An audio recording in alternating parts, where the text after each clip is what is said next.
ఉండాలనిపిస్తుంది. ఎందుకంటే నాకేమో దేదీప్యమానంగా పెట్టారు. మీరంతా కొంచెం వెలుతురు తగ్గిన స్థితి అనిపిస్తుంది.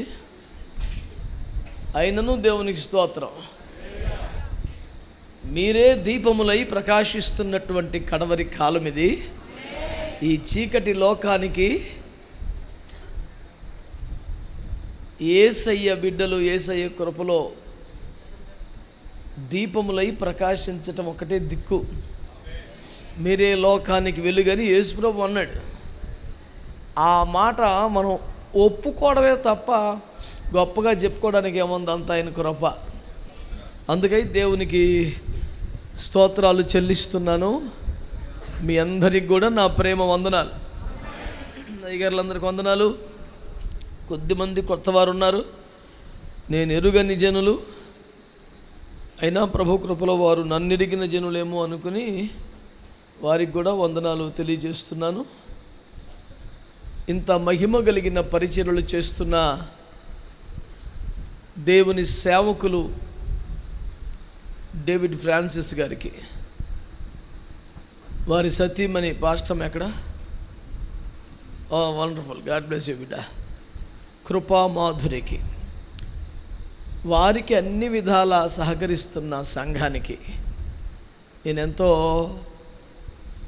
ఆనందభరిత హృదయముతో శుభములు వందనాలు తెలియజేస్తున్నాను. ప్రభు మిమ్మల్ని ఇంకనూ ఆశీర్వదించునుగాక. హల్లెలూయా. ఇది ముగింపు కూడిక, ముగింపు సందేశం. అంటే అప్పుడే టైం చూస్తున్నారు అయ్యగారు. అయ్యా,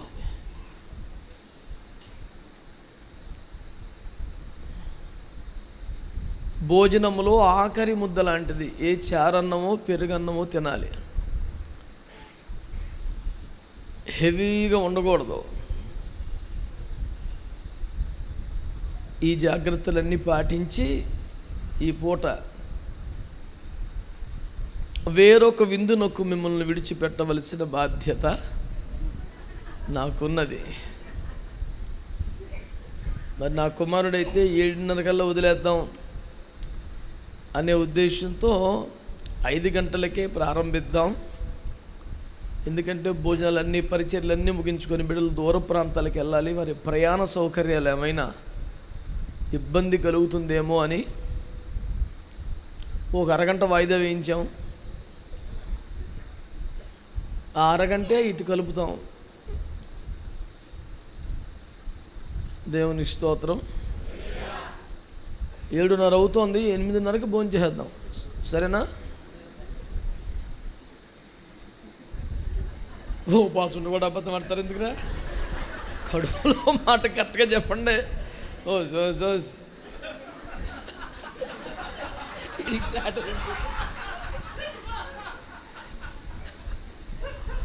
ప్రైజ్ ది లార్డ్. మా పిల్లలతో మాకు చాలా ఇబ్బంది ఉంటాను. దేవునికి స్తోత్రం. తమరు ఒక్కరే వచ్చారా అండి?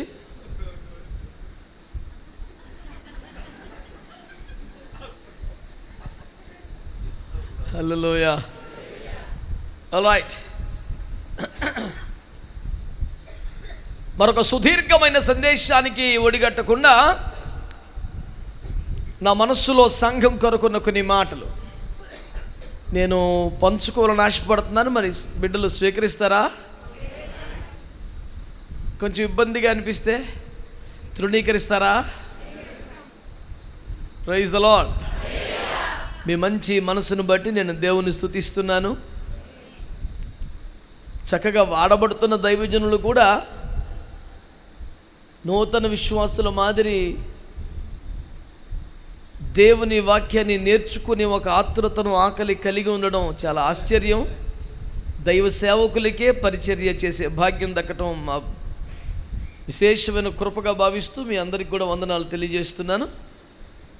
త్వరగా కొన్ని మాటలు దేవుని వాక్యంలో నుంచి మీతో పంచుకునే ప్రయత్నం చేస్తాను. చక్కగా అందరూ కూడా గ్రంథాలు తెరిచి నిర్గమకాండం,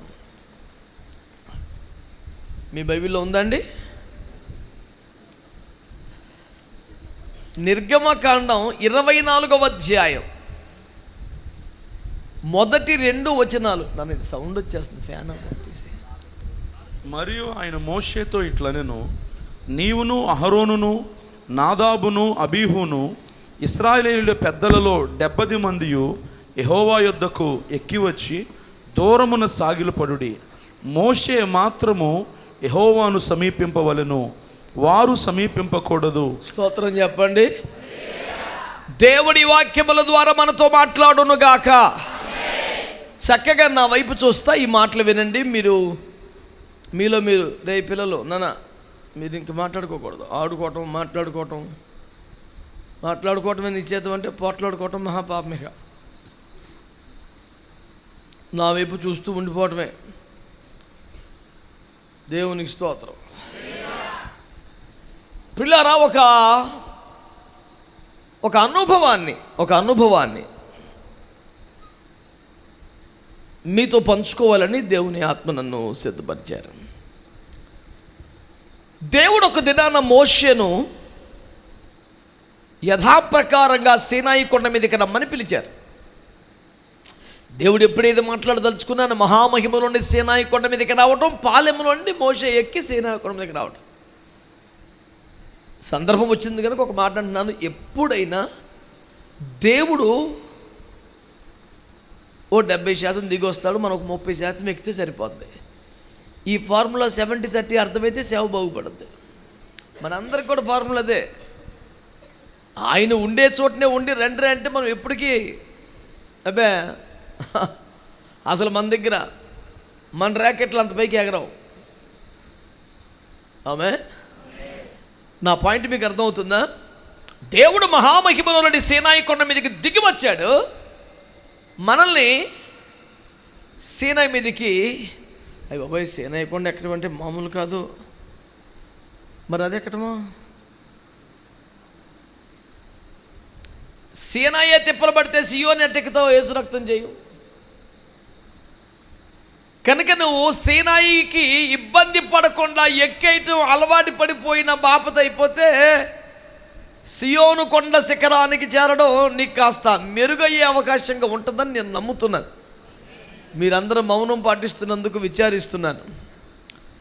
ఏకీభవించి స్తుతించగలిగితే బాగుండేది. ఇక మీదటైనా ట్రై చేయండి. దేవునికి స్తోత్రం. హల్లెలూయా. దేవుడు సీనాయి కొండ మీద దిగి వచ్చాడు, మోషేని ఎక్కిరమ్మని పిలిచాడు. ఎప్పుడు జరిగేదే. కానీ ఈసారి ఏంటంటే, నాన్న నీతో పాటు ఒక 70 మంది పెద్దలు వేసుకొని రారా కొండ మీదకి అన్నాడు. యాక్చువల్గా ఇలా ఎప్పుడు జరగదు. ఎప్పుడు నువ్వు రా బయలుదేరా అంటాడు. ఇంకెవడో కొండ మీద కనపడకూడదు అంటాడు. జంతువులు పశువులు కూడా తిరగకూడదు అంటాడు. పాలెమంతా పరిశుద్ధంగా ఉండాలంటాడు. మళ్ళీ ఇంత పెద్ద ప్రోగ్రాం చెప్పి టైం ఇవ్వడు. ఉదయం వరకు సిద్ధపడి కొండ మీదకి వచ్చాయంటాడు. ఎప్పుడో సంతకాలు చెప్తా తెల్లారిపడికి అక్కడ ఉండాలి. అయితే వ్యవహారం అంతా చాలా సీరియస్గా ఉంటుంది. ఇలాంటి పరిస్థితుల్లో నానా నీవు నాదాబు అబీహు మీ అహరోని మొత్తం 70 మంది వచ్చాడు కొండ మీదకి అన్నాడు. ఎప్పుడూ లేని ఒక అరుదైన భాగ్యం. పాలెములో ఉండి సీనాయి కొండ మీద దేవుడు దిగి వస్తే ఆ రాజుచున్న పొగ, ఆ అగ్ని, కంపించుచున్నటువంటి పర్వతం, దేవుని యొక్క ఉరుము వంటి శబ్దానికి పాలెములో ఉండి ఆ ఎక్స్పీరియన్స్ చూసి అయ్య బాబాయ్ దేవుడు ఇంతే దక్కింది వాళ్ళకి. ఎప్పుడు సడన్గా పెద్దలంత సుమారు ఒక 70 మందిని కూడా తీసుకొచ్చి అన్నాడు. ఒక్కసారిగా వాళ్ళందరినీ తీసుకొని రమ్మంటే వాళ్ళకి ఎక్కలేని ఉద్వేగం, సంతోషం, ఆనందం. పాలెములో దూరముగా ఉండి సీనాయి కొండ శిఖరపు అనుభవాలను చూస్తూ అప్పుడప్పుడు ఉరుము వంటి శబ్దంతో దేవుడు మాట్లాడుతుంటే పాలెం వరకు ఆ ప్రకంపనలు వ్యాపిస్తూ ఉంటే అమ్మో దేవుడు ఏదో సీరియస్ విషయం మాట్లాడుతున్నారని ఇక్కడి నుంచి వాళ్ళు ఫీల్ అవడమే. సడన్గా దేవుడు ఏమన్నాడు, మోషే నీతో పాటుగా ఆ 70 మంది కూడా తీసుకొని రా అని ప్రభువు అన్నాడు. వీళ్ళు ఆనందంగా కొండ శిఖరానికి వెళ్ళిపోతున్నారు. తీరా వచ్చిన తర్వాత ఒక పాయింట్లో ఆ 70 మందిని అక్కడ ఆగమను, నీ ఒక్కడివే పైకి రా అన్నాడు. ఇక ఆల్మోస్ట్ వచ్చేసారు పైకి. ఒక రేంజ్కి తెచ్చేసారు వాళ్ళని. ప్రిపేర్ అయిపోయారు. దేవుడు నాతో పాటు మిమ్మల్ని కూడా రమ్మన్నాడు రండి. వీళ్ళందరూ ప్రిపేర్ అయిపోయి ఎంతో ఆశగా ఆసక్తిగా వచ్చారు. తీరా వచ్చాక మిమ్మల్ని ఇక్కడే ఉండమంటున్నాడు, నన్ను ఒక్కడే రమ్మన్నాడంటే ఆ మాత్రానికి ఎందుకు మంది తీసుకొచ్చి ఇక్కడ దాకా? ఈ పాస్టర్ ఈ మధ్య బాగా ఎటకారం అయిపోతుంది. సంఘ పెద్దలు అంటే ఎలా కనపడతారు నీకు? నువ్వు వచ్చేమంటే వచ్చి ఎలా అయిపోయి ఏంటిది? చిన్నపిల్లలకు కనపడుతున్న పేదలం ఎక్కడా అని ఒక ధిక్కార స్వరం వినిపించే అవకాశం ఉన్న పరిస్థితి అక్కడ. నిజానికి అందరూ సాత్వికులు, దీన మనసు కలివారు, గొర్రెపిల్లలు, పౌరాలేం కాదు. యేసుప్రభు భాషలో చెప్పాలంటే కొంతమంది సింహాలంట, కొంతమంది గార్ధబాలంట, కొన్ని తోడేళ్ళంట, కొన్ని పాములట, ఈ బ్యాచ్లన్నీ ఉన్నాయంట.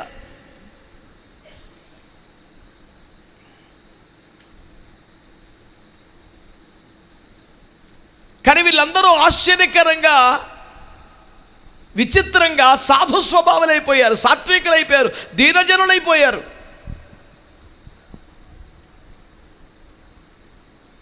దైవజనుడితో కలిసి సీనాయి శిఖరానికి ఎక్కడానికి ఆరంభించినటువంటి ఈ సంఘమును, ప్రజలను, పెద్దలను దేవుడు ఒక లెవెల్కి వచ్చిన తర్వాత మీరు ఎక్కడ ఆగండి, మోషేని ఒక్కడు వేరా అన్నాడు. ఈ మాత్రానికి ఎందుకండి ఇక్కడ దాకా తీసుకురావటం? పాలెంలో ఉంటాం కదా, మా ఇళ్ళకాడ మేము ఉంటాం కదా.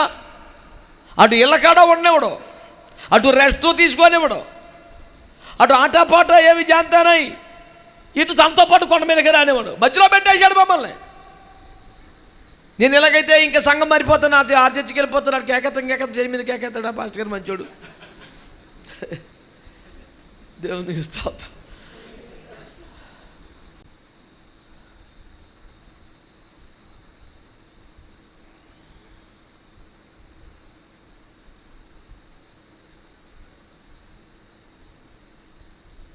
నేను చాలా సంవత్సరాలుగా ఈ ఉపదేశాన్ని చెబుతున్నాను, మళ్ళీ చెప్తున్నాను. నీవు కనికరము పొందే సంఘం అంటే నీకు పదవి ఇచ్చే సంఘం కాదు, నీకు బలమైన ఆహారం ఇచ్చే సంఘమే, పరిశుద్ధాత్మ జలం ఇచ్చే సంఘమేనని. రూతు గ్రంథము 2వ అధ్యాయం ఆధారంగా అనేక సంవత్సరాలుగా క్రైస్తవ సంఘానికి పరిచయం చేస్తున్నాను. నేను ఎవరి పొలములో కనికరమును పొందుతున్న పొలానికి వెళ్ళిపోతానని రూతమ్మ బయలుదేరింది కదా. బోయసు పొలములో కదా కనికరం పొందింది. మరి బోయసు పొలంలో ఆమెకి ఏమైనా పదవి ఇచ్చారా అండి? సన్మానం చేశారా అండి? మరి మోయాబు దేశము నుండి గొప్ప త్యాగముతో, తెగింపుతో, సమర్పణతో నిబంధనతో మన మధ్య రూతు గారు లేచి గట్టి గారి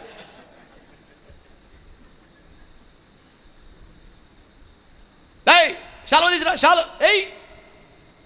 మరి స్త్రీల సమాజం ప్రెసిడెంట్గా ప్రకటిస్తున్నావు.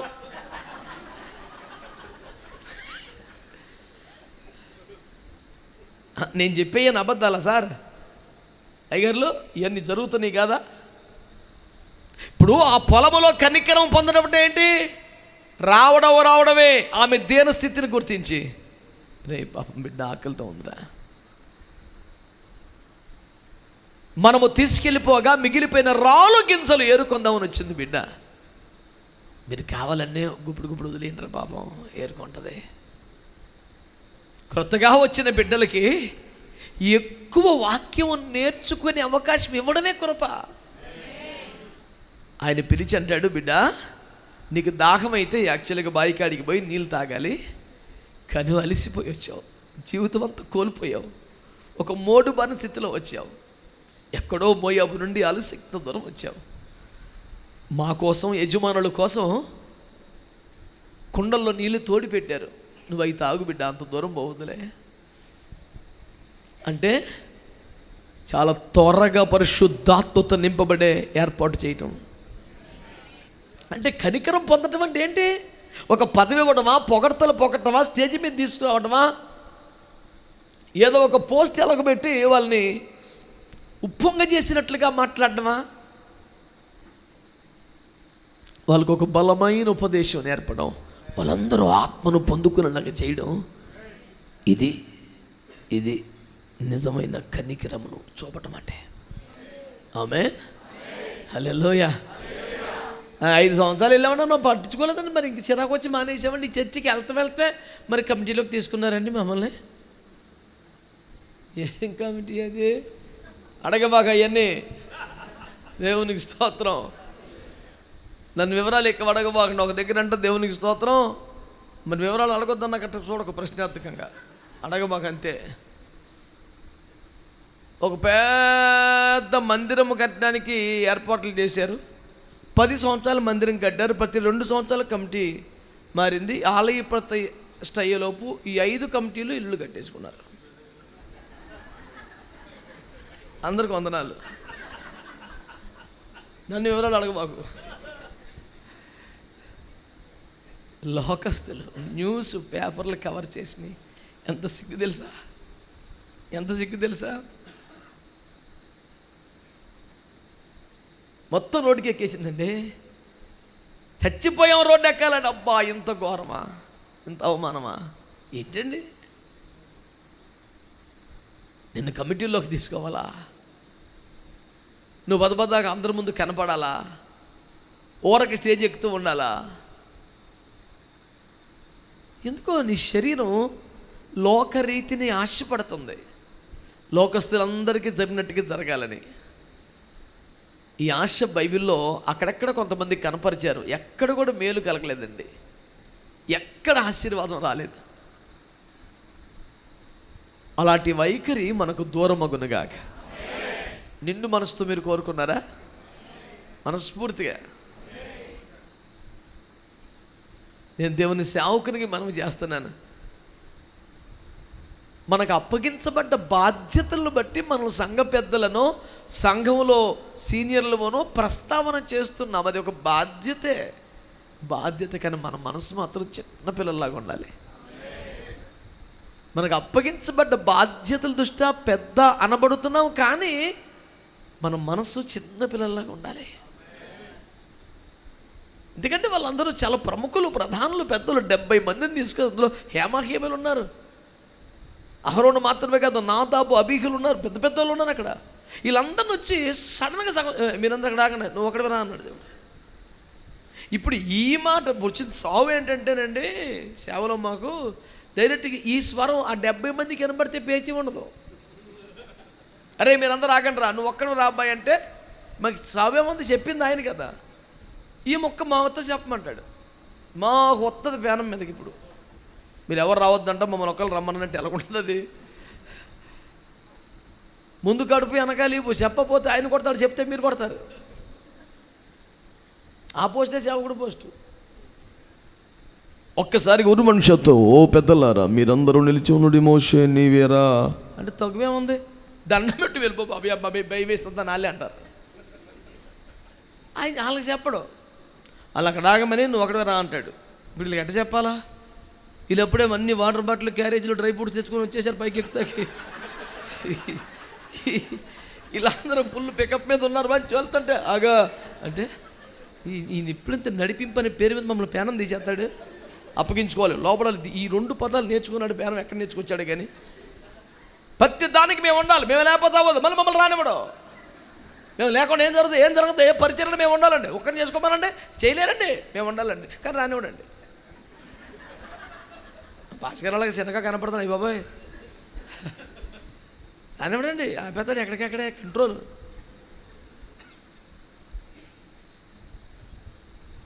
ఇవన్నీ వాస్తవాలు. మనమందరము ఇలాగే మాట్లాడకపోయినా ఒక క్షణం అనిపిస్తుంది, ఎందుకు ఇలా చేస్తున్నారు అయ్య గారు, మమ్మల్ని కూడా ఎంకరేజ్ చేయొచ్చుగా. ఆ మహిమ కలిగిన సీనాయి శిఖరానుభవంలో మేము ఉంటే ఏమన్నా పాపమా? మేము అన్యులమా? మేము సున్నతి పొందలేదా? మేము పస్కాను ఆచరించలేదా? మేము పస్కా రక్తం కింద ప్రోక్షించబడలేదా? సముద్రము దాటిన వారం కాదా? What's wrong with us? What is his problem to take us? మేము కూడా యేసు రక్తంలో కొనబడి వాక్యంలో కడగబడి, ఆత్మచేత ముద్రించబడి, అగ్ని చేత కాల్చబడి, శుద్ధీకరించబడి ఆ మహిమకి సిద్ధపడుతున్నాం కదా. రానివచ్చు కదా. నిజంగా దేవుడే చెప్పాడంటవా? పాస్ గారికి పేనం ఒప్పు కాపేశాడా అంటాడు ఒకడు. 20 మందిలో ఒకడు అంటాడు, 70 మందిలో ఒకడు అంటాడు, అందరూ అనకపోయినా. అప్పుడు ఉండేవాడు అంటాడు, ఏమో మనకి ఏం తెలిసినా మనకి వినపడింది ఏమన్నానే.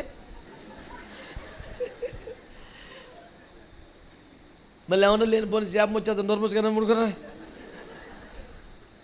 అంటే ఎక్కడ శిక్ష వచ్చేద్దన్న భయమే తప్ప లోపల మాత్రం నిరసన స్వరం. అన్యాయం నశించాలనే కమ్యూనిస్ట్ నినాదం లోపల అంటానే ఉంటుంది. లోపల బడుతున్నాడు దేబర్రే పెద్దవాళ్ళు అంతేరా రే, ఎక్కడైనా ఇంతే, లోకమే కాదు చర్చిలో కూడా ఇంతే. ఇదంతా ఎందుకులే మళ్ళీ మనకి ఈడు చెప్పదలుచుకుంది మొత్తం, మరి ఎందుకు లేదు దేవుని చేత పోనేరా అంటే ఇక్కడికి విపరీతమైన వైరాగ్యంతో ఆశలు కోరికలు ఆకాంక్షలని చంపేసుకున్నంత కలరెత్తాడు ఈడు. పుట్టిదే ఆశలు కోరికలే ఆ స్వరంతో మాట్లాడించేది. మీరు అలాగన ఉండక ఆమె అన్న వాళ్ళందరికీ వందనాలు. ఆలోచించే వాళ్ళు మీ ఎత్తున బాబుగా, మీరు చిన్నోళ్ళు పెద్దలో నాకు తెలదు, మీరు సైలెంట్ అయిపోయి కొంచెం జాగ్రత్తగా. యాక్చువల్గా అన్నా నేను ఎప్పటి నుంచి అందాం అనుకున్నాను, భలే వాక్యం చూపించాడు యేసుప్రభు, కరెక్టే.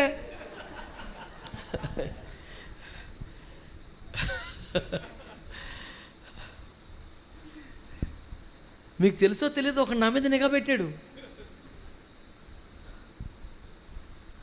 ఏమని నిఘా పెట్టాడంటే, ఈ ప్రసంగానికి వచ్చే ముందు కన్వీనర్తో మాట్లాడి సంఘంలో పరిస్థితులన్నీ ఎంక్వైరీ చేసి ఎవడెవడు ఏమంటున్నాడు, ఎలా ఉంది పొజిషన్ కనుక్కొని దానికి తగినట్టుగా సరైన బాణాలు ఎంపిక చేసుకొచ్చి కొట్టేస్తున్నాడు వీడు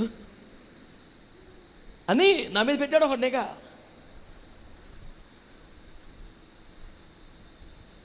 దేవుని కృపలో ఆ అద్భుతమైన భక్తిని దేవుడు నాకు టీం మెంబర్గా పడేశాడు.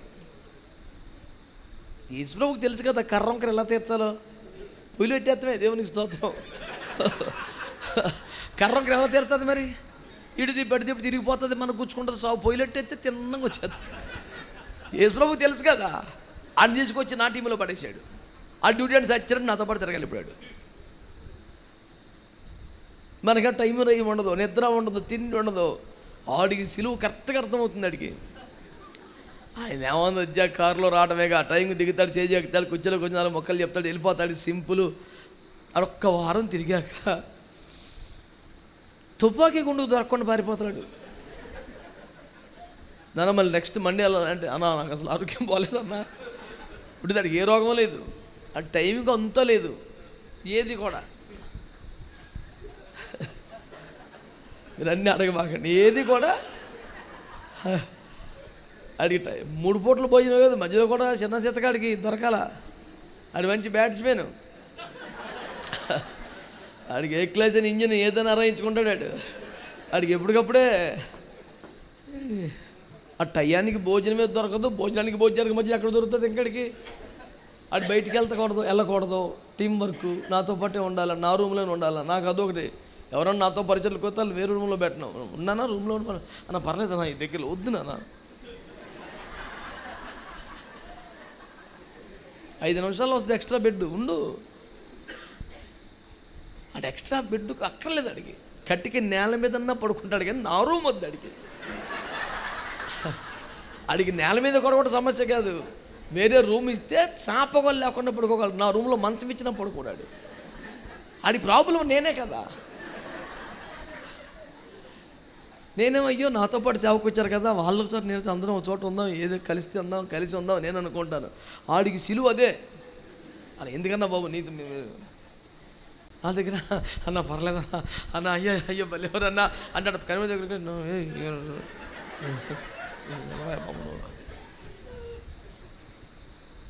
ఇప్పుడు మీరు వీళ్ళని కనుక ఇంటర్వ్యూ చేశారు, అలా చేయబాకండి. దేవునికి స్తోత్రం చెప్పండి. హల్లెలూయా. నేను ఇవన్నీ మీకు ఎందుకు మనవి చేస్తానంటే, ఎగ్జాక్ట్గా ఇలా జరుగుతుంటుంది ప్రపంచంలో. ఈడు వారం రోజులు నాతో తిరిగేపాటికి నా ఫోన్ ఎప్పుడు స్విచ్ ఆఫ్ చేసి ఉంటుంది దాదాపు. ఈ కన్వీనర్తో మాట్లాడి అంటారు సంగతిలో పొజిషన్ ఎలా కొంటారో మన పిల్లకాయలతో కబుర్లు చెప్పి ఇన్ఫర్మేషన్ లాగి తగినట్టుగా బాణాలు పోగేసుకొని ఈ దరిద్రమేమి లేకపోవడం చూశాడు. దేవుని సన్నిధిలో ఆ గడియ వరకు కనిపెట్టి దేవుడు ఏదన్నా మాట ఇస్తే అది పట్టుకొచ్చి చెప్పడం వీడికి కన్ఫామ్ అయ్యేదాకా ఉన్నాడు. మనోడికి వికీలీక్స్ ఏమీ లేవు, ఎక్కడ పేపర్ లీక్ అవుతలేదు.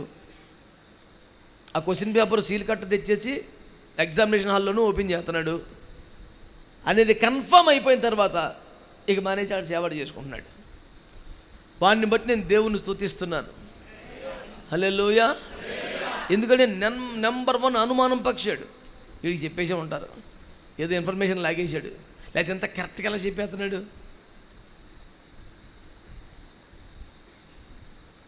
ఎవడో చెప్పినట్టే, ఆడికి ఎవడో చెప్పాడు అనిపిస్తుంది, కానీ దేవుడే చెప్పాడు అని మట్టుకు అనిపిస్తుంది ఆడికి. ఎందుకంటే అవిశ్వాసులకు పితామహుడు. ఇప్పుడు దేవుడు ఈ రోజుల్లో కూడా మాట్లాడుతున్నాడు కదా. ఒక గాడితో మాట్లాడాడు, కాకితో మాట్లాడాడు, చేపతో మాట్లాడాడు, సేవకుడితో ఎందుకు మాట్లాడడం అనుకోవచ్చు కదా. పొర్రపాటుని ఎవడో చెప్పేసి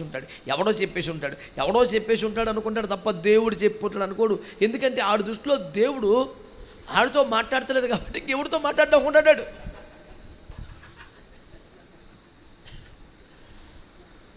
ప్రభుకి స్తోత్రం. మీ అందరికి వందనాలు. మీరు 70 మందిలో ఉన్నా, 20 లక్షల్లో ఉన్నా, మీ అందరికి వందనాలు. మీరు ఎందుకో సీరియస్గా ఉన్నారు. దేవునికి స్తోత్రం కలుగునగా. సంగమా, దైవ జనులతో పాటుగా మీరు శిఖరం ఎక్కడానికి సిద్ధపడిపోండి. దేవునికి స్తోత్రం కలుగునగా. నీతో కలిసిన సమూహం అనే అంశాన్ని మనం ధ్యానం చేస్తున్నాం. నీతో కలిసి ప్రేమ విందులో పాల్పొందడం, నీతో కలిసి చప్పట్లు, ఆరాధన, హల్లెలూయా కాదు. ఒక సీనాయి శిఖరం మీదకి రావడానికి, ఉపవాసాలు ఉండడానికి, అన్న పానాలకు దూరం అవడానికి, దేవుని ముఖ దర్శనం చేయడానికి, ముఖ దేవుని స్వరం వినడానికి, దైవజనుని సమర్పణ, దైవజనుని ఉపవాసం, దైవజనుని వైరాగ్యం, దైవజనుని ప్రార్థన, దైవజనుని నిద్ర కాచిన అనుభవాలు. ఆ కొండకు నువ్వు కూడా రా. దేవునికి స్తోత్రం కలుగునుగాక. హల్లెలూయా. దేవుడు ఇలా ఆజ్ఞాపించాడు, దేవుడు ఇలా బయలుపరిచాడు, దేవుడు ఇలా మాట్లాడండి. ఏమో ఇదంతా భాషకాలు చెప్తుంటారు అనిపిస్తుంది. ఒకసారి ఎల్లు నువ్వు కూడా.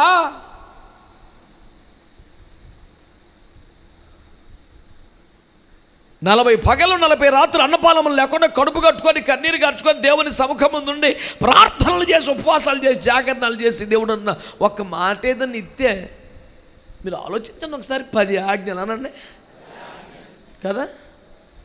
40 రోజులు ఎట్టింది. అవి తెచ్చుకుంటాకి చెప్తే 10 నిమిషాలు అయిపోతుంది. వీడికి ఎలా ఉంటుంది ఫీలింగ్? ఎంతో దానికి 40 రోజులు ఎందుకురా అక్కడ.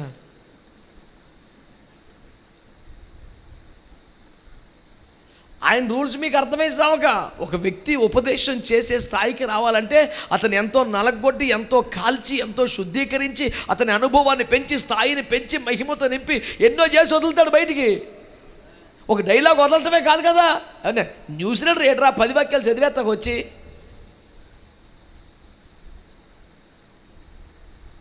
టీవీ యాంకర్ కాదు కదా కాగితం రాజుకో చదివేస్తాకి. ఈ 10 మొక్కలక 40 రోజులు పోయిపోయి నేనైతే ఇలాగ అనిసరి చదివేద్దును.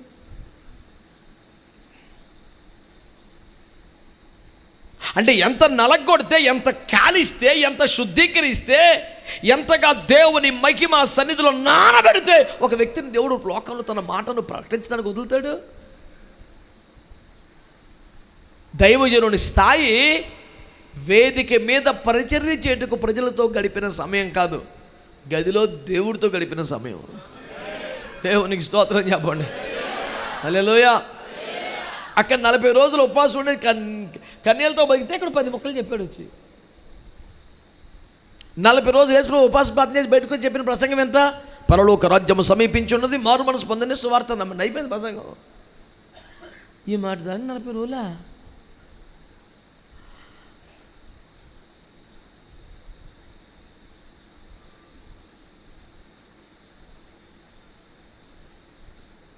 ఈ ఆధ్యాత్మిక అనుభవంలోకి మనం రావాలి. ఏదో ఆదివారం రావటం, వెళ్ళిపోవటం, ఏదైనా అప్పగించిన పర్యలు చేయటం, ఇవన్నీ మంచిదే కానీ చాలదు. ఇవన్నీ కరెక్టే కానీ చాలదు. ఏం చేయాలి? నీతో కలిసిన సమూహం అనేది కదా మూలవాక్యం. ఈ కలవటం ఎక్కడి దాకా? సీనాయి శిఖరం దాకా రావాలి. సీనాయి శిఖరం అంటేనే ఉపవాస ప్రార్థన అనుభవాలు. దేవునికి స్తోత్రం చెప్పండి. దైవజనుల సమర్పణ, దైవజనుల నిష్ఠ, దైవజనుల ప్రార్థన, దైవజనుల ఉపవాసాలు మనం కూడా అలవాటు చేసుకోవాలి, అభ్యాసం చేసుకోవాలి. నీవు కూడా శిఖరం మీదకి రా. హల్లెలూయా. దేవుడు చూడండి, వాళ్ళిద్దరిని కూడా అందరిని వెంట పెట్టుకొని రమ్మన్నాడు. ఆ 2 వచనాలు మళ్ళీ చదువునాను ఒకసారి. మరియు ఆయన మోషేతో ఇట్లనెను, నీవును అహరోనును నాదాబును అబీహును ఇశ్రాయేలీయుల పెద్దలలో 70 మందియు యెహోవా యొద్దకు ఎక్కి వచ్చి దూరమున సాగిలపడుడి. మోషే మాత్రము యెహోవాను సమీపింపవలెను. తీరా కొండ మీదకి రావాలంట, కానీ అల్లంత దూరం అయిపోయి అక్కడ సాగిలు పడిపోయి ఉండాలంట. ఇంత అజ్జకి ఒకటి వెళ్ళాలంట. ఈ మాట్లాడతారు కానండి, దేవుని ప్రేమ అని ఉండదండి వాళ్ళ మట్టుకి. మాది దేవుని ప్రేమ, సేనాయి శిఖరానికి ఎక్కువ కూడా దూరాన్ని ఆగిపోయాం. ఆయనది కాదు, మమ్మల్ని వదిలేసి వెళ్ళిపోయాడు. వదిలేసి వెళ్ళిపోతాం కాదురా, అక్కడ ఉన్నది దేవుడు దహించు అగ్ని, ఎటకారం కాదు, క్షణాల్లో బూడిదైపోతాం. అంటే యాక్చువల్గా మా సంఘంలో మా పెద్దలు చాలా ముఖ్యం. కొంచెం అంత అవకాశం ఉండదు అక్కడ. రే నువ్వు రారాట రావాలి, నువ్వు ఆగట్టు ఆగాల, ఏముండదు ఇక. నేను అందుకని చాలా సంవత్సరాలుగా ప్రచారం చేస్తున్న ఒక డైలాగ్ మీకు చెప్తాను. In God's kingdom there is no democracy, only theocracy అంటారు. దేవుని రాజ్యములో ప్రజాస్వామ్యం కాదు, దైవస్వామ్యం. దేవుడే సర్వాధికారి. లేదంటే లెవెల్ కూర్చోవాలి. మరి యాక్చువల్గా 2/3 మెజారిటీ ప్రకారం కూర్చా. అవునాడు మాట్లాడేవాడు దాసుడు, పనివాడు, సేవకుడు, జాలరి, పూట కొల్లవాడు, ద్వారపాలకుడు, కావలివాడు, గృహ నిర్వాహకుడు. ఎంతకన్నా పెద్ద ఎరగబొడిసే పోస్ట్ ఏమి ఉండదు, కింగ్ ఇంకేం ఉండదు.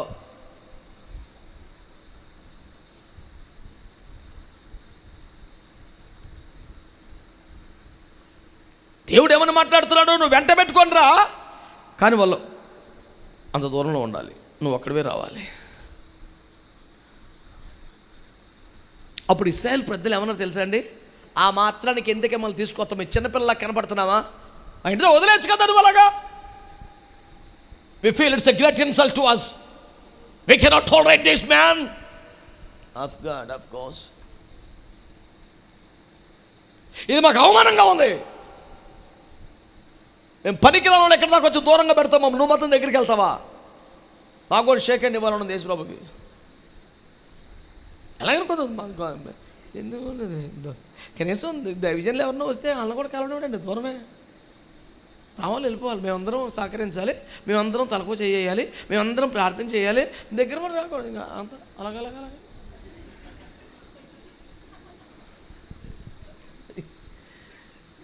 ఇప్పుడు నేనేం చేసేది, అక్కడ ఉందా కూటము.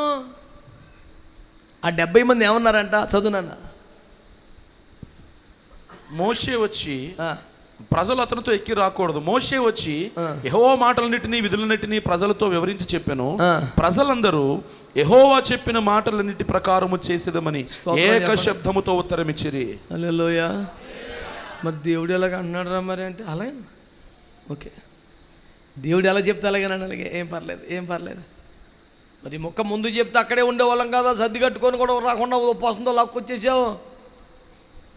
కానీ పాస్టర్ గారు మీరు మరి అంటున్నామని కాదు కానండి, మరి అనకూడదు కానండి, ఇది అనకూడదు అనుకుంటే అన్నీ నేను ఎత్తుంటాడు.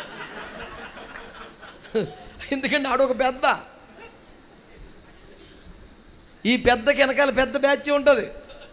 అన్న మీరు అడగండి, అన్న మీరు అయ్యతో క్లోజ్గా ఉంటారు, మేము కొత్త వాళ్ళ మీద అనుకోండి, మీరు అడగండి. అసలు మీరు బాగా అడుగుతారు, మీరు ఖచ్చితంగా మాట్లాడతారు, మీరు నిర్మోహంగా మాట్లాడతారు అని ఈయన్ని పొగిడేస్తారు. ఈ బ్యాచ్ వీడు ఇలాగైపోతాడు. తప్పకుండా సిస్టర్ నేను మాట్లాడతాను అని అన్నీ పోగేసుకొని వస్తాడు. ఈడి మీదకి అగ్గి వచ్చేస్తుంది, అడిపోతాడు. సంఖ్య 16లో కోరహు బ్యాచ్లో జరిగింది అదే కదండి. మాట్లాడరే, కోరహు, దాతాన్, అబీరం ముగ్గురే కదా వాయిస్ రైజ్ చేశారు. కానీ చచ్చింది ఎంతమంది? 250. ఎందుకని 247 మంది తెర వెనక సపోర్టర్స్ వీళ్ళు. అన్న మీరు అడగండి అన్న, అసలు ఏంటి అసలు మేమంటే ఏదో కొత్త వాళ్ళం, మీరు పెద్దోళ్ళు, మీరు ఉండాలి, అయ్యగారు మిమ్మల్ని కూడా పట్టించుకోవట్లేదు, అన్నీ ఒకటి మీరు అడగండి. దేవుని కృపలో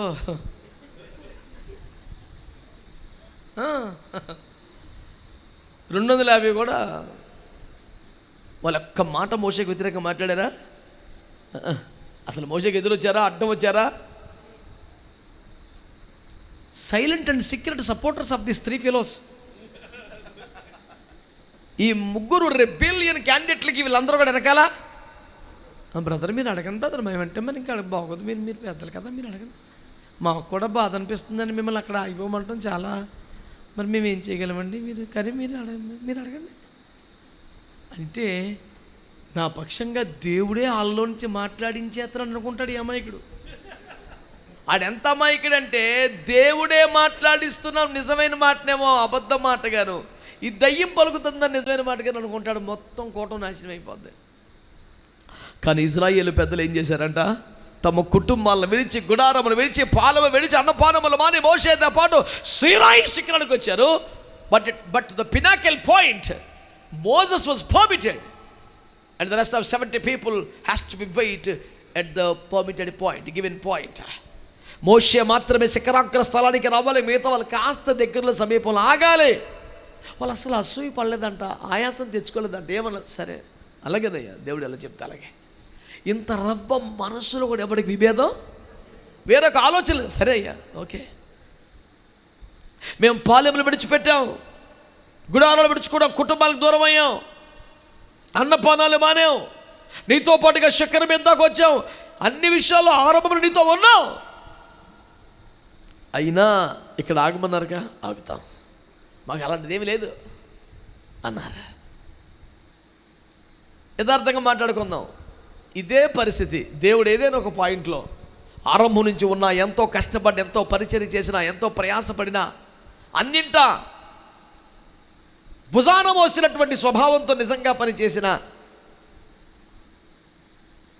ఆగండి అన్నట్లుగా దేవుడు అంటే, యథార్థంగా చెప్పండి, మీరు అంగీకరిస్తారా, మీరు ఆగుతారా, ఆగి మనసులో ఏమీ బాధపడకుండా ఉంటారా, ఆ బాధను 10 మందితో పంచుకునే పేరు మీద అందరి మనసులు పాడు చేస్తారా?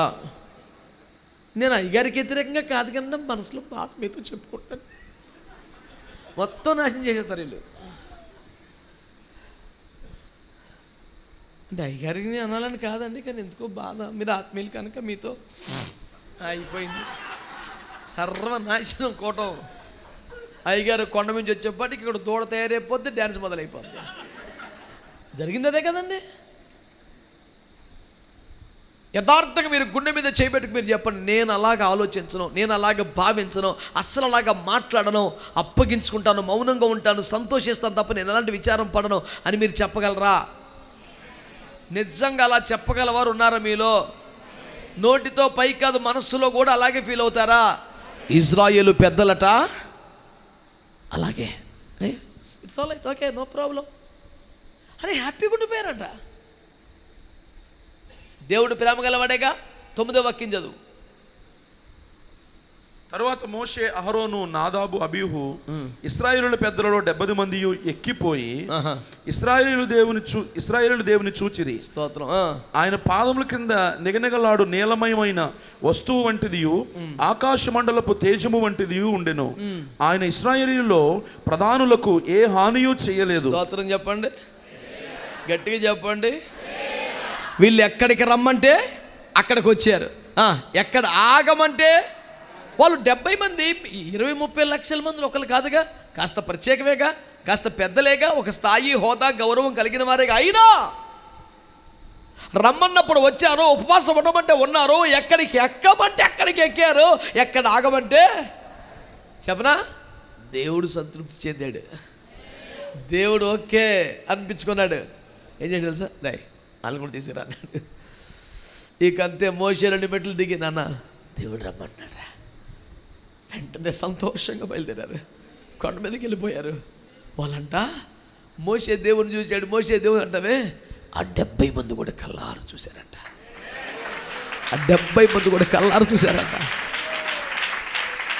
ఆయననే కాదు, ఆయన చుట్టూ నీలమయమైనటువంటి ఒక వెలుగు, ఆ యొక్క సర్కిల్ని చూశారంట. అక్కడ రాసిన మాట అంటే, వారు దేవుని ముఖము చూసి బతికారంట. దేవుడు ఇశ్రాయేలు పెద్దలలో ఎవరికి ఏ హాని చేయలేదంట. వాళ్ళు చూడనిచ్చాడు, చూసి బ్రతకనిచ్చాడు, చూసి ఆనందించనిచ్చాడు. ఆ ప్రత్యక్ష దర్శనం వాళ్ళు కూడా పొందనిచ్చాడు. ఇంటికి వెళ్ళాక వాళ్ళు కూడా మోషే మాత్రమే 70 మంది కూడా మహిమ గురించి మాట్లాడాలి. ఆ తేజో రూపును గురించి మాట్లాడాలి, ఆ మహిమ దర్శనం గురించి మాట్లాడాలి, ఆ దేవుని ప్రేమ వెలుగును గురించి మాట్లాడాలి, వాళ్ళు చూసిన కాంతి వలయమును వారి గురించి మాట్లాడాలి. వారికి కూడా దేవుడు కృపించాడు. ఆమె అక్కడ కింద ఉంటామంటే తెలుసా, ఇశ్రాయేలు దేవుని ముఖమును చూచి అన్నపానములు పుచ్చుకుంటే. ఉపవాసం ఉన్నారంటే దేవుని బిడ్డలారా 3 రోజులు అయిపోయింది కాబట్టి తినేస్తాం కాదు. ఇంకా ప్రేమ ఉంది కదండి, మరి అదొక ఆశీర్వాదం. ఏంటండి బాబు, తలకు 2000 తలకు 5000 వేసుకుని ఒక మెతుకు కూడా తినకపోతే ఎలాగా?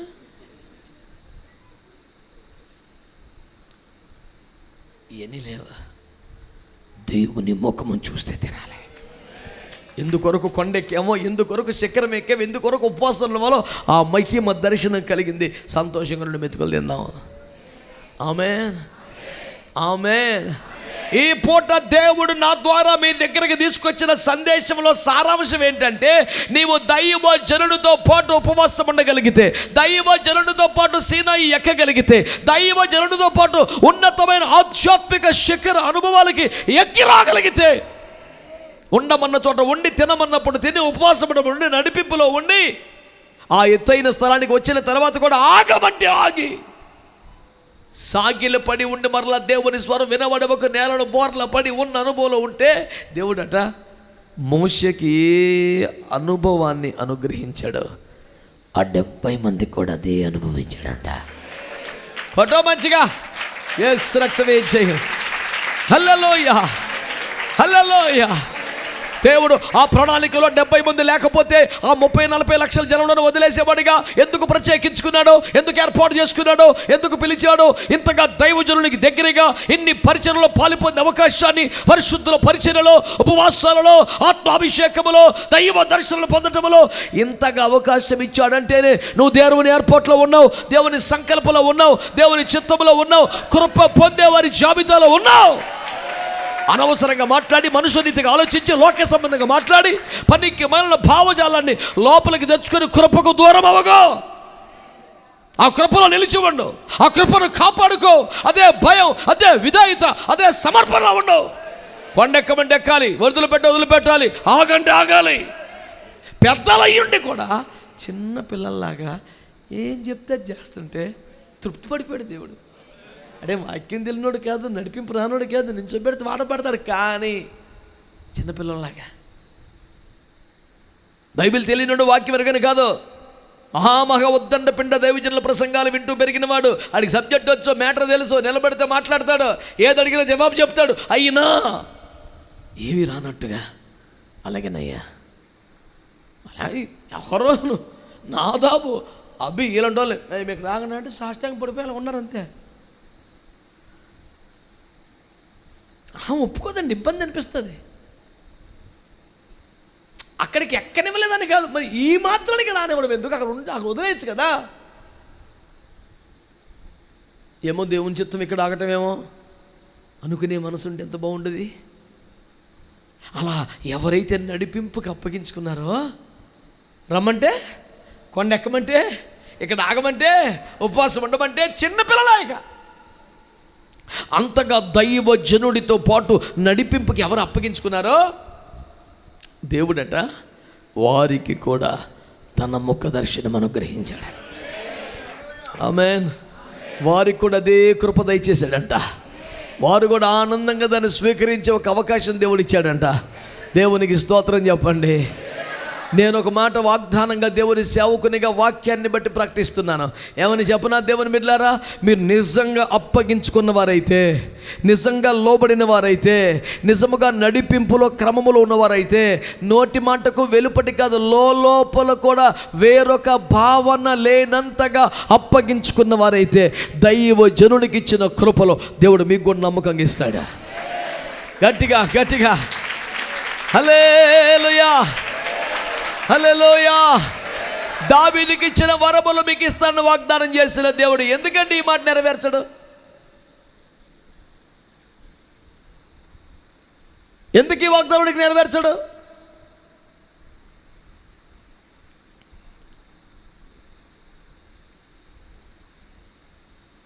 దైవజనునితో కలిసిపోవాలి. తలకో రూపాయి వేసుకోవడంలో, తలకో పని చేసుకోవడంలో, కలిసి భోజనం చేయటంలో కాదు. ఉపవాసం ఉన్నాడా? కలు. సువార్త ప్రకటనకు వెళుతున్నారా? కలు. ఆమేన్, హల్లెలూయా. సీనాయి కొండెక్కుతున్నానంటూ సుదీర్ఘ ఉపవాసాలు చేస్తున్నారా? వెళ్ళు. దేవుని వాక్యం చెబుతుంది, మోషేతో పాటు కొండెక్కిన వారిని మోషేతో పాటే దేవుడు దీవించాడు. ఆమేన్. మోషేకి ఏ దర్శనం, ఏ అనుగ్రహం, ఏ కృప ఇచ్చాడో వాళ్ళకు కూడా అక్కడ రాసిన మాట, యెహోవా ఇశ్రాయేలు పెద్దలను చూడనిచ్చెను,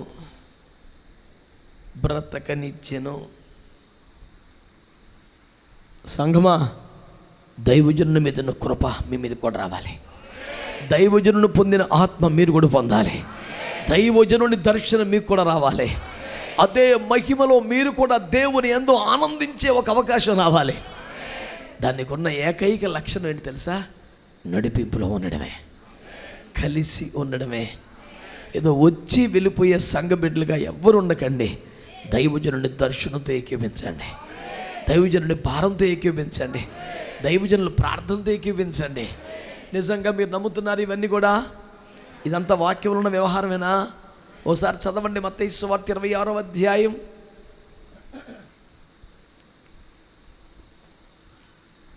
మత్తయి సువార్త 26వ అధ్యాయం 28వ వచనం. పాపక్షమాపణ నిమిత్తము అనేకుల కొరకు చిందింపబడుచున్న నిబంధన రక్తము. సారీ 38 నాన్న. 38. అప్పుడు యేసు, మరణమగునంతగా నా ప్రాణము బహుదుఃఖములో మునిగి ఉన్నది, మీరు ఇక్కడ నిలిచి నాతో కూడా మెలకువగా నుండుడని ఒకరితో చెప్పి. ఏం చేయాలట? నాతో కూడా మీరు స్తోత్రం చెప్పండి. ఇప్పుడు చెప్పండి, యేసుప్రభువు ఏం చేస్తున్నారు? చెప్పాలి. గెత్సేమనే తోటలో చెమట రక్తమగునంతగా వారు ఏం చేస్తున్నారు? ఆయన ప్రార్థన చేసేటప్పుడు ఎప్పుడైనా శిష్యుల్ని తనతో పెట్టుకున్నాడా? ఆయన ఒక్కడే కొండ మీదకి వెళ్ళి ప్రార్థన చేసేవాడు. లోకరక్షణ కొరకైన ప్రాయశ్చిత్తార్థమైన బలియాగము చేయాల్సిన చివరి గడియలలో ఆయన తన శిష్యుని కూడా వెంట పెట్టుకొని నాతో పట్టండి, ప్రార్థన చేయండి అన్నాడు. కాసేపటికి ప్రభు ఎప్పుడైనా ప్రార్థన చేసుకుంటారు కదా అని వీళ్ళు పడుకుని జాగ్రత్తగా లేపి నాతో పాటు ఉన్నాడు రా. నాకు ఆశ్చర్యం కలిగించి ఒక అబ్బురపరిచే విషయం చెప్పనా? ప్రారంభంలో ఏంటి? ఇలా ప్రార్థన చేయండి అని ప్రార్థన నేర్పించాడు వాళ్ళకి. కాబట్టి మీరు ఇలాగూ ప్రార్థన అంశాలు ఇచ్చాడు, ఇలా చేయాలి అన్నీ నేర్పించాడు ప్రార్థనలో. వాళ్ళు ఎలా ప్రార్థన చేయాలో చెప్పాడు. కొంతకాలం తర్వాత ఉపవాసాలు ఉండాలని చెప్పాడు. కొంతకాలం తర్వాత ఎక్కువగా ప్రార్థనలో వచ్చే వరకు జవాబు పొందే వరకు కనిపెట్టాలని చెప్పాడు. ఇలా ప్రార్థనలో వారిని డెవలప్ చేసి ఒక రోజున నాతో పాటు ప్రార్థనలో కూర్చుండ్రా అన్నాడు. అసలు మీకు మ్యాటర్ అర్థమైతే ఈ పాటికి మామూలుగా ఉండదు కోటం. ఇంత వద్దు అసలు అబ్బే ఈ ఊరికి సౌండ్లు అసలు వద్దు. అసలు నువ్వు ఆ మాట పట్టుకో. అంటే వారి ప్రార్థన జీవితాన్ని అంచెలంచెలుగా యేసయ్య ఎంత ఎదగనిచ్చాడు తెలుసా? ఒకప్పుడు ప్రార్థన నేర్పితే కానీ రాదు. ఈ మాట చెయ్యి, ఎట చెయ్యి, పరలోకమందున్న మా తండ్రి. ఇప్పటికీ అలా చెప్పే సండే స్కూల్ ఉందనుకో, నేనేం కాదంటలేదు. వీళ్ళు యూనివర్సిటీకి వచ్చారు సండే స్కూల్ నుంచి. యేసయ్య చెప్పితే అదే మాటలు వల్లివేది. అమ్మా, ఆవు, అర్రక, ఆ బ్యాచ్ నుండి వీళ్ళు ఎక్కడి దాకా వచ్చారంట? యేసయ్యతో కలిసి ప్రార్థన చేసే కాడికి వచ్చేసారంట. ప్రార్థన నేర్పుమయా అనే కాడి నుంచి ఆయన 4 పాయింట్లు ఇచ్చి మీరు ప్రార్థన చేయండిరా అని అంశాలు ఇచ్చే కాడి నుంచి నాతో పాటుకే చెప్పుండండిరా అనే స్థాయికి వచ్చారంటే నేను అంటున్నాను, ఈ కృప, ఈ స్థాయి మనకు వద్దా? ఏంటండి ఎంతకాలం ఇంకా అని ఆ సండే స్కూల్ ప్రార్థనే నేడు మనం తినమా మాకు అక్కడ మటుకు సౌండ్ పెంచేసి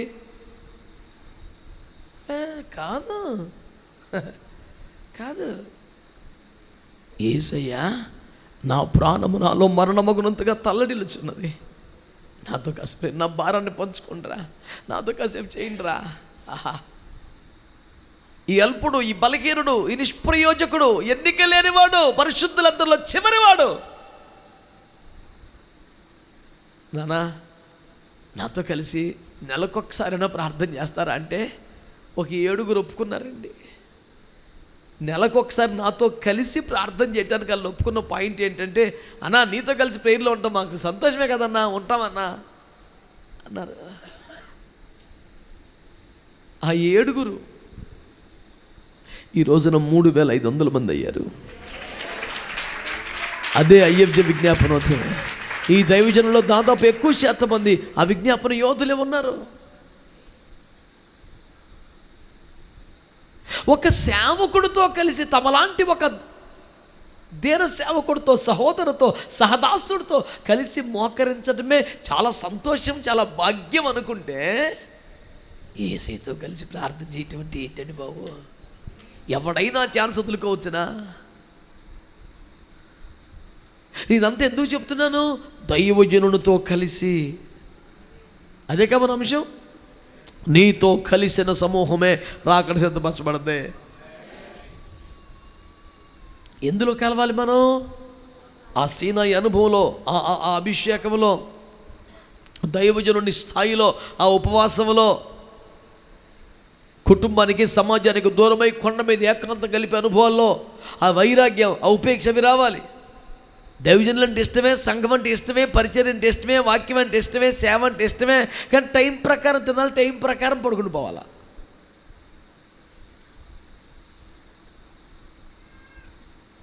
నన్ను ఒకడు అడిగాడు, అయ్యగారు మీరు అర్ధరాత్రి వరకు పరిచర్య చెప్పండి చేస్తారు కానీ పొద్దున్న లేపకండి. ఇప్పుడు 6 షరతులకు లోబడి నాకు పరిచర్య చెప్పాలి, గడియారం వెంక చూసుకొని ఎప్పటికప్పుడు. మీరు 1 గంట 2 అయినా పర్లేదు కానీ పొద్దున్న లేకపోతే నన్ను. ఇప్పుడు నువ్వు పరిచర్య కోరుకుంటున్నావా, నాకు అల్టిమేట్ ఇస్తున్నావా, నాకు ఆర్డర్ జారీ చేస్తున్నావా, అసలు నువ్వు ఎవడు నాకు అర్థం కాలేదు. నేను అన్నాను, నాన్న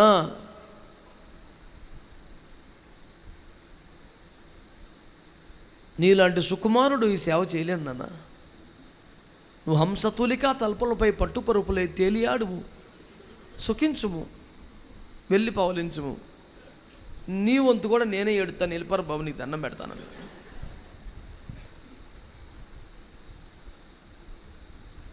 ఇప్పుడు బండి బాగుంటే ఉపకారం, చెడిపోయిన బండి అయితే దాంతో సాగు కదా మనకి. బండి పరిగెత్తే బండి అయితే చలాకే జమ్మని వేసుకుని వెళ్ళిపోతాం. ఎక్కడ తోచుకెళ్ళే బాపుతాను అనుకో, దాన్ని ఎవడింటికాడ పెట్టేసి మనమే నడిస్తే సుఖంగా వెళ్ళిపోతాం. దీన్ని తోచుకెళ్తాం ఎంత సిలువ అది. వీడు మనతో పాటు ఏడిచేవాడైతే సుఖమే, కానీ తెల్లవారులని లెగ్గొడతామే, ఆడికి పద్దాక టీలు ఎత్తమే సరిపోతే ఆడు ఉంటే ఓన్లెట్ పేరు నాశనం కదా. వాళ్ళు లేకపోతే మనస్ఫూర్తిగా మనం ప్రార్థన చేసుకుని ఆత్మతో నింపడి పరవశం అయిపోయి పద్దాకి అన్నా టీ తాగుతావా, అమ్మా టీ ఏంటి, ఇదే సరిపోద్ది కోట. ఎందుకీడు మా పేనానికి వాళ్ళు లేకపోతే ఒక్కరి ఏదో సాగు చూద్దాం కదా, ప్రార్థన చేసుకుంటామో, పాట పాడుకుంటామో, ఆరాధన చేసుకుంటామో. ఆయన పాదాల సేవ అనేసి ఈడి సేవ సరిపోతుంది తెల్లవారులు. మళ్ళీ రేపొద్దున సంఘ పెద్దలు ఇంటికి వెళ్ళి ఏం చెప్తాడో, తెల్లవారులు ఒక టీ కూడా ఇవ్వలేదు దగ్గర అంటాడో వీడితో బాధ కదా. యేసుతో కలిసి ప్రార్థన చేసే ఒక ఛాన్స్ అంటే ఏంటండి బాబు అది? దేవునికి స్తోత్రం కలుగును గాక. నేను అంటాను, దైవజనుని ప్రార్థన అనుభవాల్లో మీరు కలవండి. ఆమె కొన్ని దినాలు ప్రతిష్ఠించుకుని ఉపవాసంలో ప్రార్థనలో కూర్చున్నారంటే, సంఘానికి కాదన్నా, అయ్యగారు పర్సనల్ అన్నా, ఇక ఆయనకి పర్సనల్ ఉంటే సంఘం ఇలాగెందుకు ఉంటుంది, పర్సనల్ లైఫ్ అంటూ లేకుండా సేవే ప్రపంచంగా పోతున్నారు కాబట్టే కదా ఇదంతా. మళ్ళీ అదో కోట ఉంటూ అంటే ఎడితే ఎంత ఇలాగ ఉంటుంది, కోటం ఎందుకు ఉంటుంది? ఇంక అయ్యి అక్కడ ఉన్నాయి, ఎప్పుడో చచ్చిపోతే ఏసురక్తం ఏం చేయం. ఇక దేవుడే సేవ, సంఘం తప్ప ఇంకేముందో లోకం. మళ్ళీ ఇంకా పర్సనల్ ఏంటి? తెంగర మాటలు కాకపోతేని సంఘం కోసమేగా, సేవ కోసమేగా, దేవుని రాజ్యం కోసమేగా ఈ తిప్పలంతా. కలవండి. దైవజనులతో కలిసి అంటే ప్రార్థనలో ఏది శుక్రవారం ఆదివారం కాదు. ఏదైనా ఒక విషయ తీవ్రత ఉండి, సమస్య వచ్చి, అవసరం వచ్చి, ఒక ప్రత్యేకమైన ప్రార్థన ప్రణాళిక ప్రతిష్ఠించుకుంటే మీరు ప్రేక్షక పాత్ర వహించకూడదు, ఉండాలి. అది మీకు కూడా ఆ మహిమ, ఆ సింహాసనం, ఆ భాగ్యం దేవుడు ఇస్తాడు. దేవునికి స్తోత్రం చెప్పండి. హల్లెలూయా. ఈ ఏకీవించడం అంటే మత్తయి సువార్త 18:19 భూమి మీద తాము వేడుకొని దేని గూర్చి అయినను ఇద్దరు ఏకీభవిస్తే నేను తప్పకుండా ఆ కార్యం చేస్తానన్నాడు. అంటే ప్రార్థనలో ఆ విషయాలతో ఏకీవించాలి. నువ్వు వేడుకొని దాని గురించి ఏకీవించాలి, వేడుకొని దాని గురించి ఏకీవించాలి. నేను ఆ మధ్య విశాఖపట్నంలో ఆర్కే బీచ్లో సభలు ఏర్పాటు చేశాను. మన బిడ్డలందరూ వాడబడ్డారు, సంఘం అంతా సహకరించారు. అంత భారీ కార్యక్రమం, లక్షలాది రూపాయల ఖర్చు. సంఘం సహకరించకపోతే నేను ఒక్కడిని చేయలేను కదా. అందరూ చాలా దాతృత్వం కలిగి ధారాళంగా భారీగా సహాయపడ్డారు. నేను ప్రసంగికులతో పాటు ప్రసంగ సమయానికి స్టేజ్కి వెళ్ళేవాడిని. ఆమెనంటే వాళ్ళతో పాటు మనల్ని తీసుకుని ఇంటికి వచ్చేవాడిని. అన్ని సంఘమే చూసుకున్నారు. కష్టం ఏంటి, ఖర్చు ఏంటి, చాలా ప్రయాసపడ్డారు.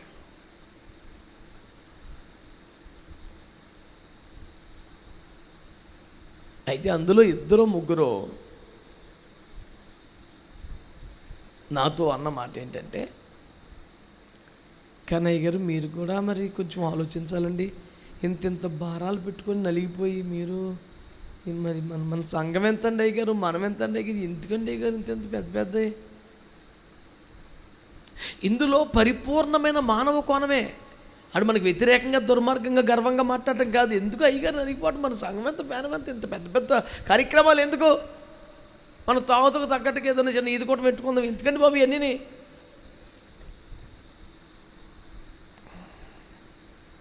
ఉన్నాయి 5 రొట్లు 2 చేపలు, 15,000 మందిని కూర్చోబెట్టి అన్నాడు యేసుప్రభు.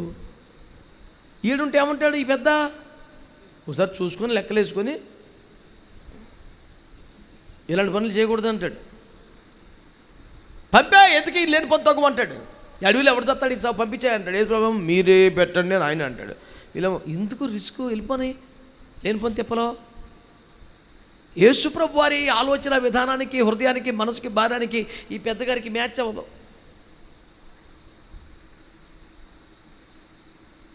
మీరు ఎట్ట పెద్ద అయిపోయాడు, ఎప్పుడు పెద్ద అయిపోయాడు మనకు తెలియదు.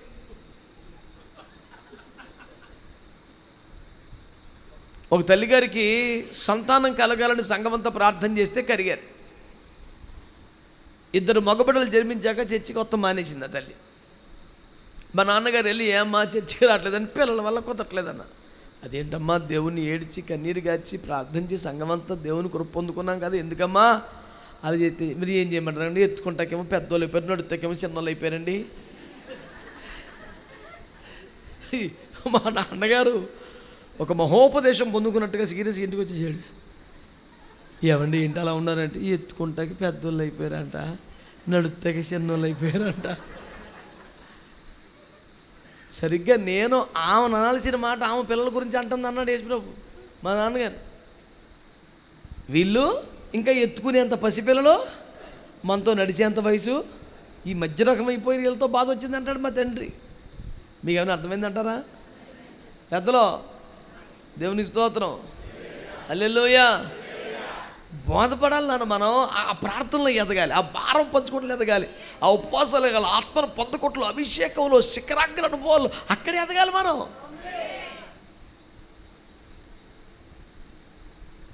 ఈరోజు టార్గెట్ మోషేతో పాటు కొండెక్కాలి, మోషేతో పాటు దర్శనం పొందాలి.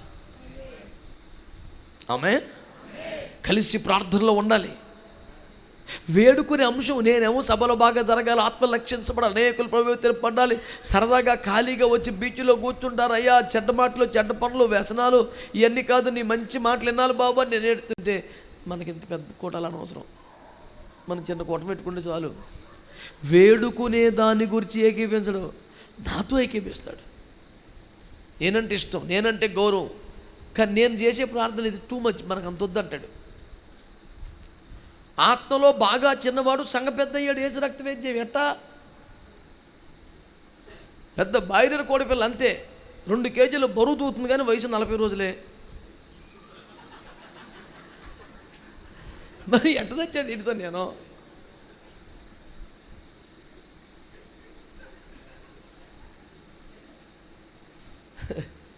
నలభై రోజులకే 2 కేజీలు దాటిపోయాయి. గట్టి గట్టి అంటే ఎముకలు ఇరిగిపోతున్నాయి, బలం లేదు. అదంతా మోసపూరితమైనటువంటి ఆకారమే. వాక్యం తెలిసినట్టుగా, క్రైస్తవుల అనుభవం ఉన్నట్టుగా, చాలా సీనియర్ క్రిస్టియన్ లాగా చర్చిలో ఫస్ట్ నుంచి ఉన్నట్టుగా, ఇదంతా బాయిలరే, ఇంజెక్షనే, బలం కాదు. మీరు అలాగ ఉండకుండా నిజముగా అవ్వటానికి పసివాడైనా నేరుగా యెహోవాకు పరిచర్య చేస్తూ ఉండిన సమయలులాగా ఆత్మలో ఎదగాలి. ఆమేన్.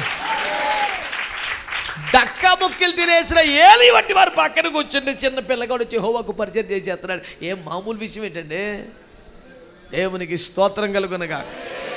చెప్పాలి గట్టిగా హల్లెలూయా. ప్రార్థనలో ఏకీపించడం అంటే ఆయన వేడుకునే అంశముతో కూడా ఏకీపించాలి. ఇది అనేది అది.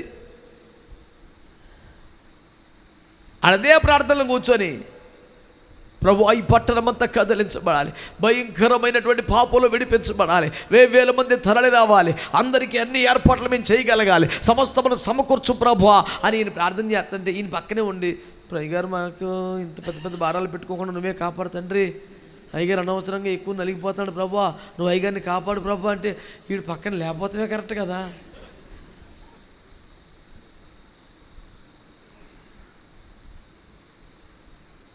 సమయమందున సమయందున ప్రయాసపడి దేవుని వాక్యం చెప్తే మీరు కూడా కొంచెం చూసుకోవాలండి, మరీ పద్దాక బుద్ధిగా సేవంటే అలాగా అంటాడు.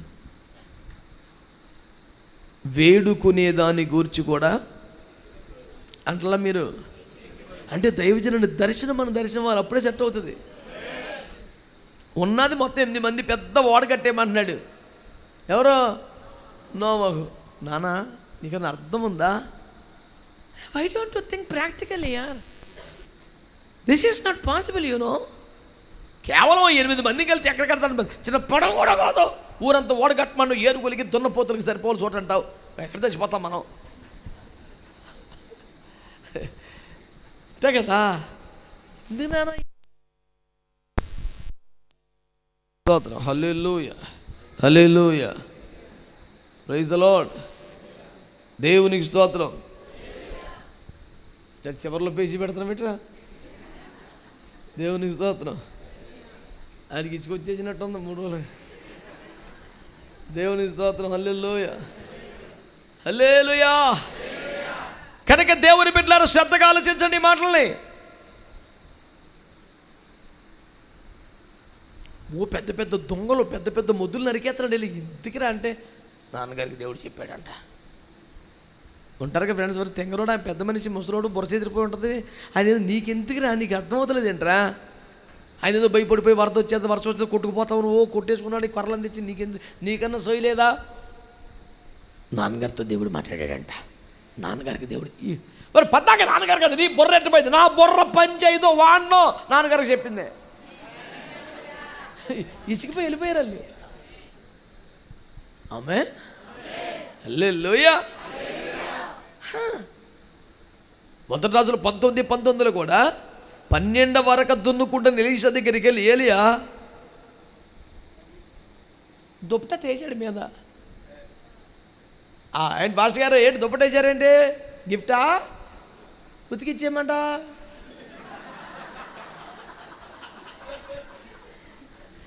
అన్నాడా? దుప్పటి వేయటంలో అర్థం అంటే నాకు చాలా ఇష్టం. ఈ పాయింట్ బాగా వినండి మీరు. ఎలీషా ఒక మోతుబరి రైతు, 12 అరకలు దున్నుతున్నాయి. 12వ అరకను తను దుడుతూ మిగతా 11 అరకల్ని కూడా సూపర్వైజ్ చేస్తూ ఉన్నాడు. మంచి బలమైన కుటుంబం, పెద్ద మోతుబరి వ్యవసాయం, పెద్ద రైతు, డబ్బు దశకం ఉంది. ఇంత పెద్ద వ్యవసాయంలో తన బిజీ తనకి ఎప్పుడు ఉంటుంది. తన పని తాను చేసుకుంటున్న ఒక రైతే అనుకుంటే పొరపాటు. అతడికి ఆధ్యాత్మిక అనుభవాలన్నీ పుష్కలంగా ఉన్నాయి. ఒక దైవజనుడు వచ్చి దుప్పటి వేస్తే దాని అర్థం ఏంటో ఒక సెకండ్లో కూడా ఆలోచించుకుని అర్థమైపోయింది. అంటే వ్యవసాయం చేస్తున్నాడే కానీ, వ్యాపారం చేస్తున్నాడే కానీ, కుటుంబంతో ఉన్నాడే కానీ, తన పనులు తాను చేస్తున్నాడు కానీ, అమ్మ నాన్నను ముద్దు పెట్టుకొని వస్తాను అని చెప్పి అంత ప్రేమ అనుబంధం ఫ్యామిలీతో ఉంది. కానీ ఆధ్యాత్మిక అనుభవాలన్నీ ఎరిగిన స్థితిలో ఉన్నాడు. అంటే ఒక దైవజనుడికి ఉండాల్సినంత పాకం ఎలీషాలో ఉంది. ఆ పాకంతో వ్యవసాయం చేస్తున్నాడు. నువ్వు ఉద్యోగం చెయ్యి, వ్యాపారం చెయ్యి, వ్యవసాయం చెయ్యి, కుటుంబంతో ఉండు. ఒక దైవజనుడికి ఉండాల్సినంత హృదయం నీకు ఉండాలా, అంత అవగాహన నీకు ఉండాలా. కానీ నీ పని నువ్వు చేసుకోవాలా. ఆ దుప్పటి వేస్తే వచ్చాడు సింపుల్గా. అంటే ఏమంటున్నాడు, వెళ్ళి అమ్మ నన్ను ముద్దు పెట్టుకున్నాను అంటే వచ్చేయమని అర్థం అని అర్థమైపోయింది. వెళ్ళి రమ్మన్నాడా, నన్ను నువ్వు సేవకు రావాలరా, ఇది ఫుల్ టైం పిలుపురా, నువ్వు వచ్చేనా, కొంతకాలం ట్రైనింగ్లో ఉండరా, చేతి మీద నీళ్ళిపోయిరా ఎన్ని చెప్పాడా, ఏం చెప్పాలా, సైలెంట్గా వెళ్ళి దుప్పటేసి వెళ్ళిపోతాడు పెద్ద మనిషి. ఇతనే వచ్చి అయ్యారు ఒక్కసారి ఇంటికి వెళ్ళి అమ్మ నన్ను ముద్దు పెట్టుకుని చేస్తాడు. ఈ పెద్ద మనిషి అంటాడు, నా వల్ల నిర్బంధం ఏమీ లేదు నాన్న, వెళ్ళి నీ ఇష్టం. ఆ దుప్పటి మీద నమ్మకం అది. ఇంక ఇది వేసాక ఎట్టు వెళ్తాడు. అభిషేకం అలాంటిది. పర్లేదు నాన్న, ఇబ్బంది take your own time, no problem. ఎందుకంటే చేసేస్తుంది. దుప్పటేసాం కదా ఇంకెట్టిపోతాడాడు. రన్నింగ్లోనే బస్ స్టాండ్లో ఏలబడిపోయి సీట్లో ఖర్చు వేసినోడికి ఎంత ధీమా ఉంటే అది దజ్జా కూర్చొని టీ తాగుతుంటాడు. ఏదైనా సీట్ వేసాం ఆల్రెడీ, జనం కొట్టేసుకుంటూ ఉంటారు ఈడ కూర్చొని. అన్న 2 సమస్యలు చెప్పు అంటాడు. ఏంటంటే ఖర్చు వేసాం. మరి ఆడికి అంత ధీమా ఉంటే ఇంత అభిషేకాన్ని ట్రాన్స్ఫర్ చేసినాడు ఉంటాడు. అరణ్య అనుభవాల్లో బతికినోడు, ఒక సుఖం లేకుండా, ఒక సంతోషం లేకుండా, ఒక ఆదరణ లేకుండా, ఏ మనిషి తోడు లేకుండా, కొండల్లో గుహలో చెమటకి తడిసి కన్నీటికి తడిసిపోయిన ఆ దుప్పటి పొందిన కృప నీకు తెలుసు. ఎలీషా కొన్న ఆత్మీయ అనుభవం నన్ను ఆశ్చర్యపరుచుద్ది. అట్లా దుప్పటి వేయగానే ఇది సేవకు రమ్మంటున్నాడు అని అర్థమైపోయింది. అంటే ఇంత ఉన్నతమైన అనుభవాలు కలిగి అసలు సేవ అంటే ఏంటో తెలియదు అన్నట్టుగా వ్యవసాయం చేసుకుంటున్నాడు. ఒక నార్మల్ వ్యక్తిలాగా తన పని తను చేసుకుంటున్నాడు. నేను చెప్పేది అదే, సంఘస్థులారా, మీ ఉద్యోగాలు మీరు చేసుకోండి, మీ వ్యాపారాలు మీరు చేసుకోండి, మీ పనులు మీరు చేసుకోండి, కానీ ఒక సేవ హృదయాన్ని కలిగి, అభిషేకాన్ని కలిగి, అవగాహన కలిగి మీ పనులు చేసుకోండి. ఏమో ఎప్పుడు నిన్ను దేవుడు వాడుకుంటాడు ఎవరికి తెలుసు. ఎక్కడ దేవుడు పనికి నీ అవసరం ఉంటుందో నీకేం తెలుసు. రెడీగా ఉండాలి ఆ పాకంతో. ఆ క్షణం వస్తుంది, మళ్ళీ అద్భుతంగా ఉంటుంది. ఇంకంతే. ఇంటికి వెళ్ళి మమ్మీ డాడీని ముద్దు పెట్టుకొని వస్తానని చెప్పాడు, కానీ ఇంటికి వెళ్ళి ఏం చేసేది తెలుసా, ఈ నాగలు చీల్చి ఆ ఎడ్లను నరికి వంట చేసి అందరికి పెట్టేసి, అంటే రేపు పొద్దున మళ్ళీ బండి ఎడ్లు ఉన్నాయి, ఒకసారి వెళ్ళి వస్తాను, ఎడ్లు సరిగా మేత్తలేదంటే వచ్చిన కాడి నుంచి పిల్లలు ఫీజు కట్టాలి, ఈ వారం నాగలు కడితే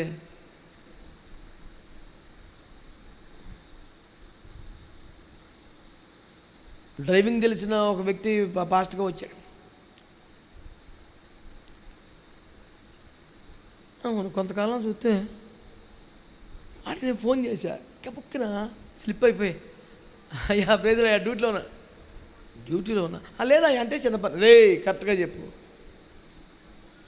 అయ్యా మరి కొంచెం ఇబ్బందిగా ఉండి ఈ 2 రోజులకే డ్యూటీ ఎక్కడ ఏడుస్తున్నాడు వాడు, బండి పక్కన పెట్టేసి. ఎందుకు ఇలా చేసేవారంటే ఇబ్బందిగా ఉందయ్యా.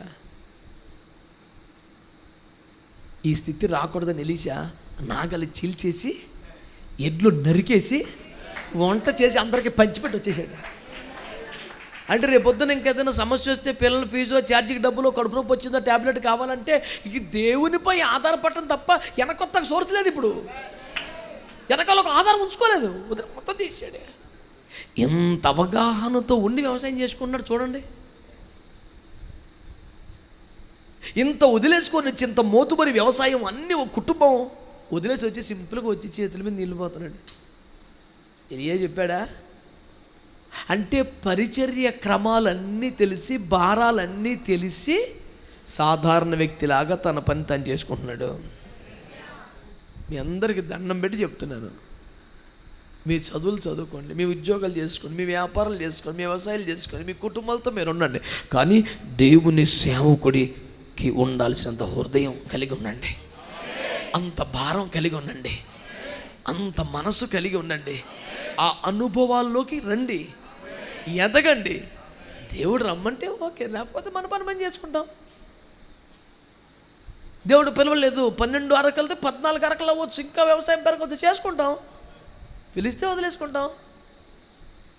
అంటే ఒక సేవకుని హృదయం, సేవకుని స్థాయి, సేవకుని అభిషేకం, సేవకుని భారం, సేవకుని దర్శనం, సేవకుని అవగాహన కలిగిన సంఘంగా మనం ఉండాలన్నమాట. ఆమేన్ అంటున్నారా? హల్లెలూయా. దైవజనునితో కలిసి ఈ బోధ ఏమైనా ఎక్కుతుందంటారా? ఆదివారం వచ్చి షేక్ అండి చేయగారిని కలిసి వచ్చామండి, ఆ కలిసి వెళ్ళిపోవటం కాదు. దర్శనంతో కలవాలి, ప్రార్థనలో కలిసి ఉండాలి, ఆ ఉపదేశంలో కలిసిపోవాలి, ఆ అనుభవాల్లోకి మెల్లిగా ఎక్కి రావాలి, ఆ మహిమలో కూడా పాలివారం అయ్యే స్థాయికి రావాలి. ఆ అవగాహన అంతా మనకు పెరుగుతుండాలి. అలాంటి సంఘం ఏదైనా ఉంటే ప్రభు అంటాడు, చిన్న మందా భయపడుకో, రాజ్యము నీకు ఇచ్చుటకు తండ్రికి ఇష్టమైంది. ఆమేన్, హల్లెలూయా. ఎందుకింత చిన్న మందికి రాజ్యం ఇచ్చాడంటే మంద చిన్నదే కానీ అనుభవాలు పెద్దవి. దావీదు చిన్నోడే కానీ అనుభవాలు పెద్దవి. రే నువ్వు బాలుడి అన్నాడు సౌలు. అంటాడు, నేను బాలునే కానీ అరణ్యంలో తండ్రి మందను మేపుచుండగా సింహం ఒకటి ఎలుగుబట్టి రాగా దాన్ని చంపేశాను. కొన్ని అనుభవాలు ఉన్నాయి ఇక్కడ. సంఘం చిన్నదే కానీ చిన్న మంద రాజ్యానికి ఇచ్చేస్తాను. హల్లెలూయా. సంఖ్యను బట్టి కాదు, నెలకి సంఘానికి వచ్చే ఆదాయాన్ని బట్టి కాదు, ప్రభుత్వంలో లిస్ట్ అయినటువంటి పేరును బట్టి కాదు, నీకున్న ఆత్మీయ అనుభవాన్ని బట్టి దేవుడు నిన్ను ఆశీర్వదిస్తాడు. ఆమె ఆమె చిన్నవాళ్ళని దేవుడు ఎప్పుడు ఎవరిని నిర్లక్ష్యం చేశాడు? పేదవాళ్ళని దేవుడు ఎవరిని పక్కన పెట్టాడు?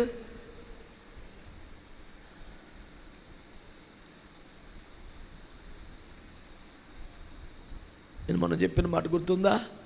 నువ్వు దేనినైనా వాడుకోగలిగితే నన్ను కూడా వాడుకో. గుర్తుందా మాట? మర్చిపోతున్నారా?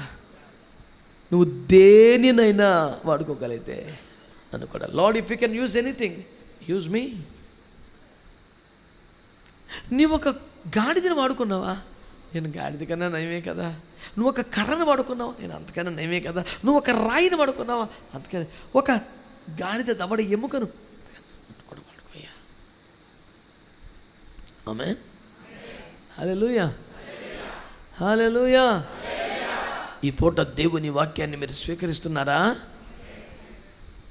భోజనం చేద్దాం తప్పకుండా, కానీ ఎలా? దేవుని ముఖమును చూచి. ఆమేన్, ఆమేన్.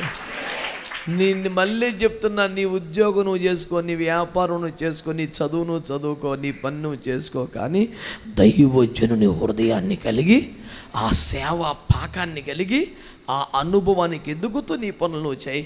ఒకవేళ దేవుని రాజ్యానికి నీ అవసరం వస్తే,